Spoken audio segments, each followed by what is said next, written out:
there, and welcome to Know to Grow. I'm your host, Lauren Wood. Today, we are joined by a new guest. You've not met him before. His name is Arthur Erickson. He's the CEO and co-founder of Hylio. Arthur, thanks so much for being with us today. Yeah, thanks for having me, Lauren. Nice to meet you. Tell me a little bit about your background and then what your company does. Yeah, so I am the CEO and one of the original co-founders of my company, Hylio, like you said. It started actually nearly 11 years ago, so it's quite old in the context of the American spray drone industry. Spray drone industry, period, I should say, because this whole industry is only let's say 20 years old. So I was studying aerospace engineering back at University of Texas in Austin back in 2013, 2014. Started the company in 2015 with some of my fellow students at that school, and we've been running the company together ever since. So what we do in a nutshell is design, manufacture, and then sell. You've got a job to do, drones. So these are drones, and you need equipment that works as hard as you. That's why we've built the Agro Drone. Designed to take your farm to the next level. You can rethink what's possible. Go wherever you need to with complete freedom. Precise and reliable results without drift. A single agro drone can cover up to 24 acres per hour. With the interchangeable nozzle system, you can get the exact type of coverage you need. With its built-in safety features, such as automatic power management and obstacle avoidance, the Agro Drone can take on anything. Using our intelligent flight planner and intuitive mapping interface, you control the application. Now, when we started the company, we did a number of different applications with our technology. So we did agriculture, sure, that was one thing. We also tried package delivery, so delivered medicine and food. We tried on our platforms, and so we kind of threw some different things at the wall, but really that agricultural piece at the beginning is what we liked the most. The mission resonated with us the most. Just helping people grow food feels really good. It's a really meaningful thing to work on every day and get up and be excited for, and frankly, we at the time, so this was about 10 years ago, we had thought that out of all the industries we were tackling, agriculture was the most, criminally underrepresented or undervalued. So all the drone people in the industry, in fact, today we're still doing other things like defense or working with Amazon and Google for package delivery. These things are maybe sexier, but agriculture, we found a much better product market fit. And again, we just really love the culture and the mission. So that's what we decided to focus on. I come from a farming background. I know one of the challenges is kind of getting those new ideas going. It can be a hard sell. What has the reception been like for you guys trying to get farmers on board with this? Yeah, so I say a similar thing when I'm asked that question a lot. I was actually surprised myself, again, not being a farmer rancher directly, but I was surprised at how, let's say, quick to adopt new technologies such as ours these farmers and ranchers have been. And I think, again, this is something I say a lot, so apologize if people have heard this from me, but necessity is the mother of invention. And so I think that's really where the farmers are, especially this year and last year. The past few years, it's been harder and harder to make ends meet. You've got a job to do, most farmers know I don't need to and you need equipment that works as hard as you. That's why we've built the Agro Drone. Designed to take your farm to the next level. You can rethink what's possible. Go wherever you need to with complete freedom. Precise and reliable results without drift. A single agro drone can cover up to 24 acres per hour. With the interchangeable nozzle system, you can get the exact type of coverage you need. With its built-in safety features, such as automatic power management and obstacle avoidance, the Agro Drone can take on anything. Using our intelligent flight planner and intuitive mapping interface, you control the application, from targeting problem areas to complete blanket coverage.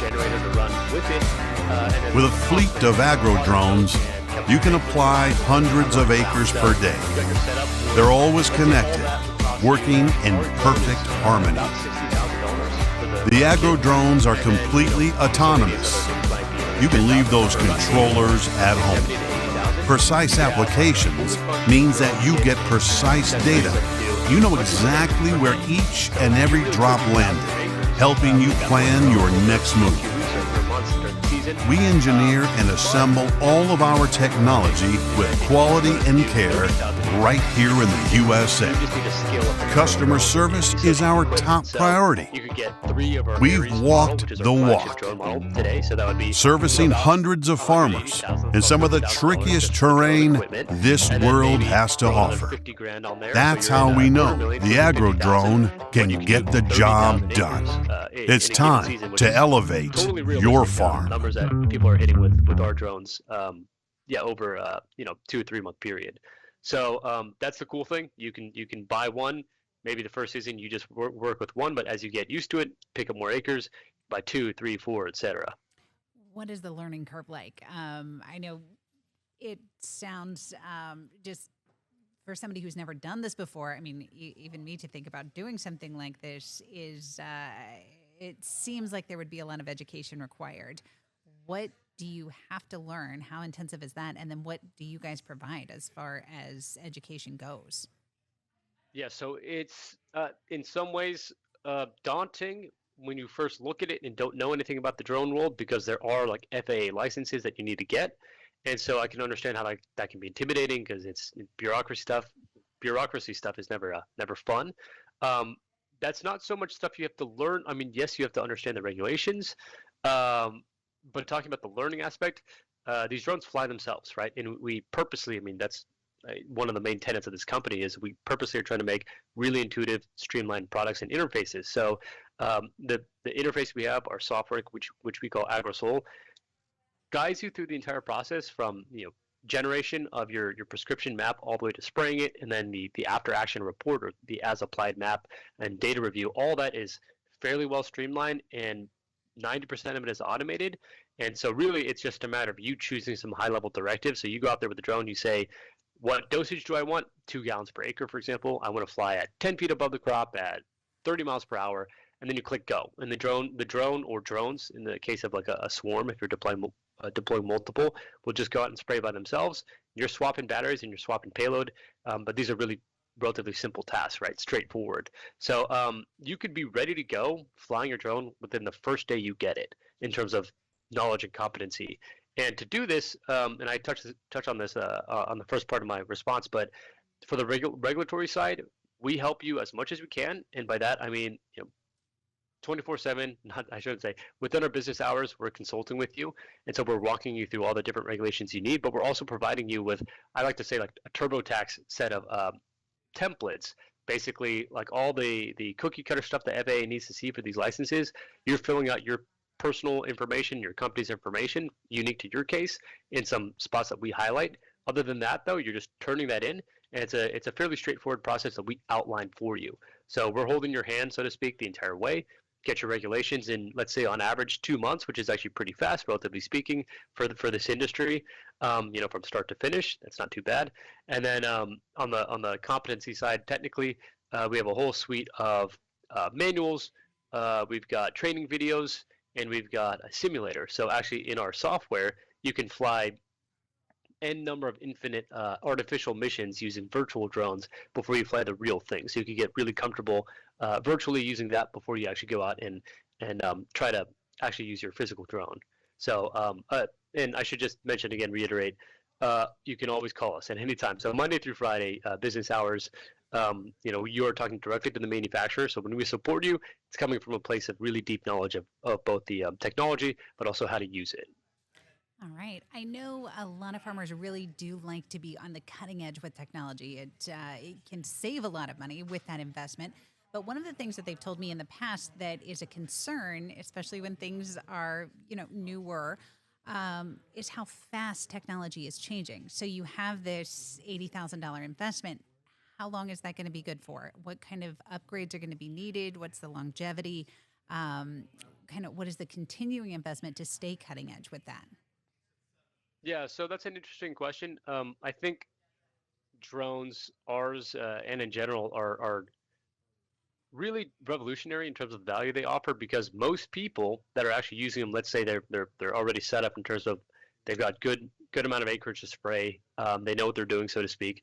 When they buy their drone from us, they are paying it off essentially in one season. In fact, it could be as soon as just like a few weeks of spraying, because the value they create is just so disproportionate in the industry right now compared to their cost, right? So they're extremely cost effective and really great ROI tools. So I think like it's not as much of a concern as you might imagine, because if you're approaching this from the paradigm of traditional tractors, where you're maybe thinking 5-7 year or even longer like payoff period, it's really just not the same with the drone. So you buy your drone within the first year or two, let's say maybe conservatively, you've paid it off. So even if there is a better drone and an upgrade for you a year or two down the line, it's really not that bad for you to ditch the traditional one that you had and get into the new one. And like that other one probably would hold a lot of its value still.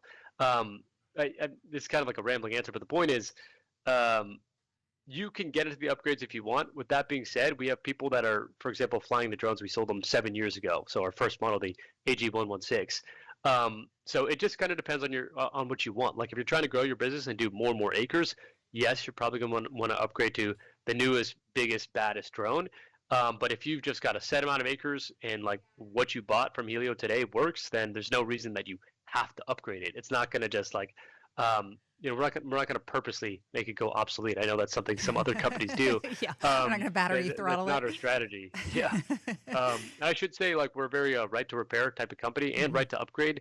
So I had mentioned like, we sold some drones 7 years ago that people are still using. All the while, instead of having them buy an entirely new drone, if like a new battery came out or a new sensor, we worked with them to integrate that. So it was just like an a la carte purchase versus like an entire new system. Okay. So we are very much about supporting our customers long term and even doing, retroactive upgrades and whatnot like that. All right, let's chat about that more when we get back, because I know you guys are based in Texas, so repairs and things may be of concern for people. So we'll chat some more about that with Arthur Erickson, CEO and co-founder of Hylio, in just a couple minutes.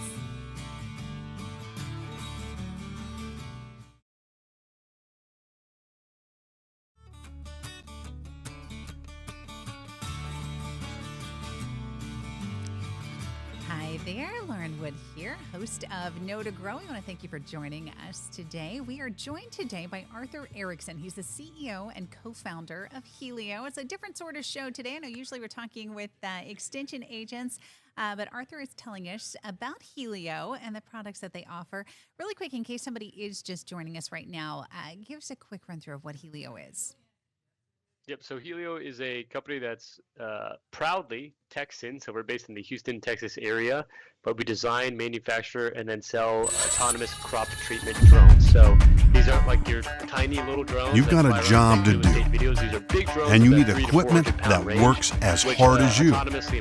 That's why we've built the Agro Drone. Designed to take your farm to the next level. You can rethink what's possible. Go wherever you need to with complete freedom, precise and reliable results without drift. A single agro drone can cover up to 24 acres per hour. With the interchangeable nozzle system, you can get the exact type of coverage you need. With its built-in safety features. So Matt Apple and his team run that distributorship for us, and so they are fully trained up and certified to do maintenance, repairs, upgrades, whatever you need, and they're in Covington, Ohio. So I don't know exactly where that is in terms of like Dayton and all that, but I'm sure it's not that far, right? Not far at all. I'm from Texas. Texas is huge, so it's 12 hours from top to bottom or whatever, so it can't be that far.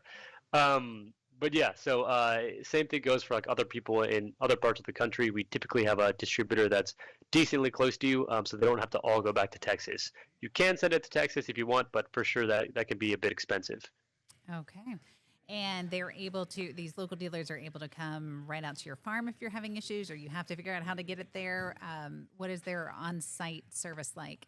So Apple Farm Services, specifically, they will go out to your site. Of course, I think sometimes they will charge some sort of fee based on the situation, but they're very fair people. So yeah, I mean, they can go right to your farm if you need them to. Okay, good deal. I know we were talking in the break a little bit about some major policy issues regarding drones that are going to be coming up. So people may be hearing about this on the news, maybe seeing it in their social media feeds. What exactly is going on at the federal level when it comes to these agricultural drones and drones in general? Sure. So this has been a story that's been several years in the writing. To summarize it, there was language that was added to the National Defense Authorization Act of 2025, which passed in December of last year. This language is in section 1709.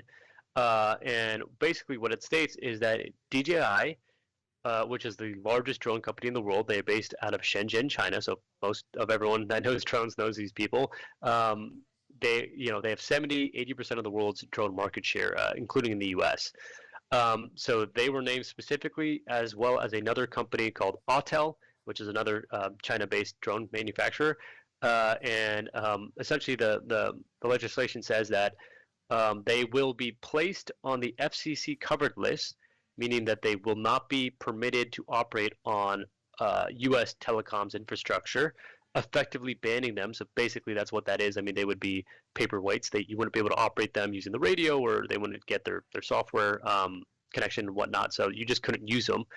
And that's going to happen automatically this December. I believe the date is December 23rd, because it's a year after it was signed by Biden last year, December 23rd, 2024. So as of December 23rd this year, that will happen unless a congressional committee comes together, reviews it, and decides that, in fact, DJI and Autel are safe to operate within the United States. However, I will say, without giving a definitive answer, obviously because I don't know, most analysts right now are thinking that this committee won't form and it's not going to abdicate DJI and Autel. So, I think it's looking like a pretty strong case that DJI and Autel will be banned from the U.S. market, at least their future products. And what does that mean for consumers and people listening? That means that you should factor that into your decision. If you're thinking about buying a DJI product or an Autel product, I'm not saying don't do it. I try to be objective about this. I'm just saying that if it were me, it would be a big factor in my purchasing decision to say, yes, I mean, I like X, Y, and Z about the DJI drone, but also whether I agree with it or not politically, they could very well be banned from operation starting next month. So, and we're not talking just about no new purchases. We're talking about if you have one, you may not even be able to use it. Is that correct? So this is worth a few more minutes on, I guess, but it kind of depends. Okay. So right now, the U.S. government, of course, the government sometimes doesn't give you straight answers, but they can't promise anything that isn't written in this context. And so the way it's written, it doesn't explicitly say they're going to retroactively revoke FCC licenses for DJI products. So if you interpret it that way, you would assume that your existing DJI products would be safe to still operate and would still function. However, the FCC recently, they convened, I think, a week or two ago. I don't remember the exact date, actually, but it was very recently.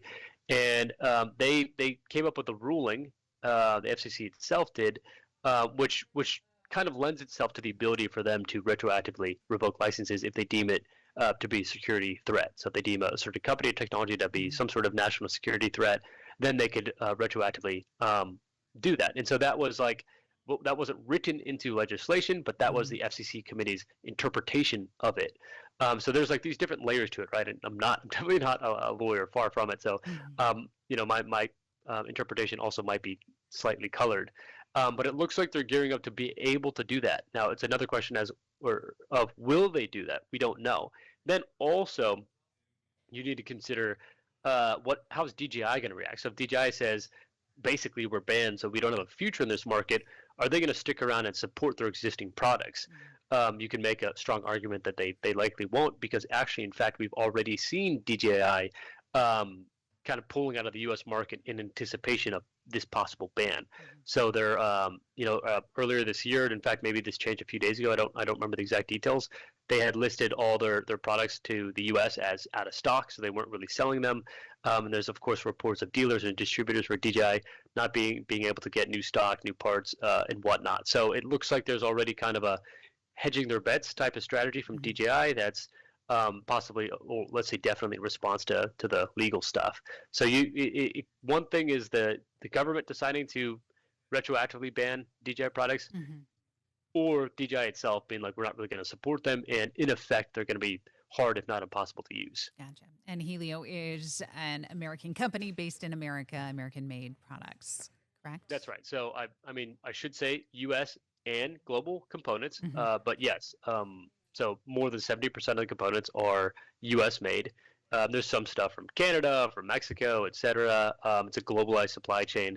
But yes, we are NDA compliant, meaning that according to the NDA, National Defense Authorization Act I've been mentioning, Mm-hmm. we are fully legal to operate at any level, so public level, federal, state, private level. We don't use any of these covered technologies from China, Iran, Russia, etc. So cyber secure, legal, completely certified under the law.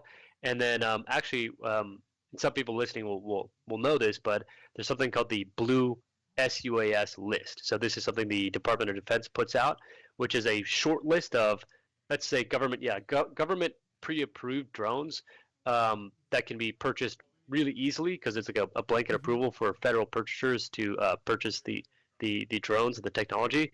So it's like a list. Government audits you. They say yes, you're not using any of these covered technologies, and yes, you're safe and cyber secure and all that.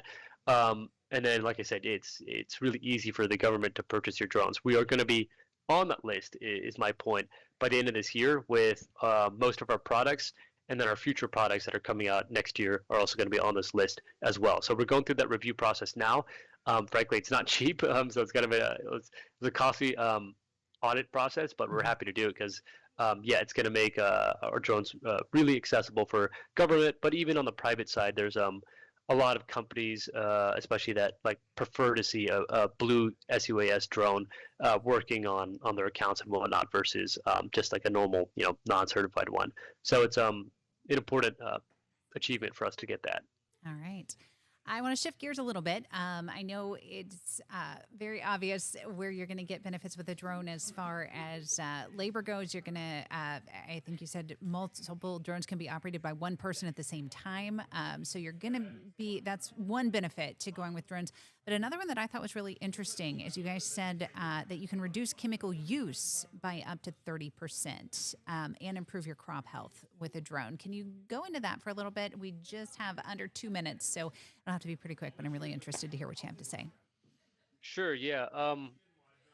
Well, it depends. So this is where your mileage is going to vary based on how much prep work you do and what you're going after and what tools you're using. So I'll give you an example. We have a farmer slash aerial applicator named Dave. I won't say his last name just for his privacy, but he's up in the Northeast.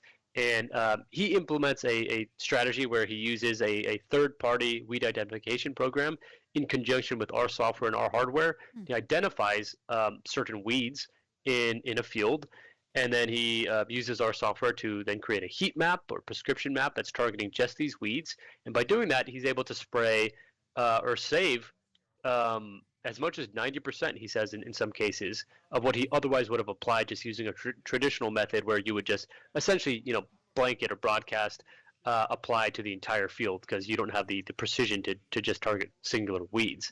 So using it's a machine learning based software program and high resolution drone imagery on the first part to scout out the weeds. He does that, imports the data into our software, and then our spray drones are the vehicle that goes out and actually individually targets those weeds. So in that case, like I said, up to 90% herbicide savings, which is pretty crazy. Wow. But even just on even like a one-to-one basis, so let's say you are going out and spraying every single acre that you otherwise would have sprayed with a tractor or an airplane, there are studies now that we're doing with like Ohio State, Texas A&M and stuff, where we are seeing that just due to the physical properties of the drone application, so finer droplets that are able to penetrate physically and chemically better to the plants, but they're also pushed down by the downwash of the propellers of the drone. Because of these properties, you can actually get away with just spraying less product in a given acre than you would with, let's say a tractor or a self-propelled tractor style sprayer. Gotcha. So that's where you might see anywhere from 30 to 50% fewer or less chemical, I should say, dosage per acre, even if you just sprayed 1-to-1, blanket to blanket. So yeah, there's kind of two ways to go about it. You can either do the targeted spraying of smaller areas, or even just acre to acre, depending on the product. You can get away with just less. All right. Very interesting. Arthur Erickson, CEO and co-founder of Hylio. And I thank you for being with us today. Definitely a lot to think about there. Have a great day. Thank you. Yeah, likewise. Thank you.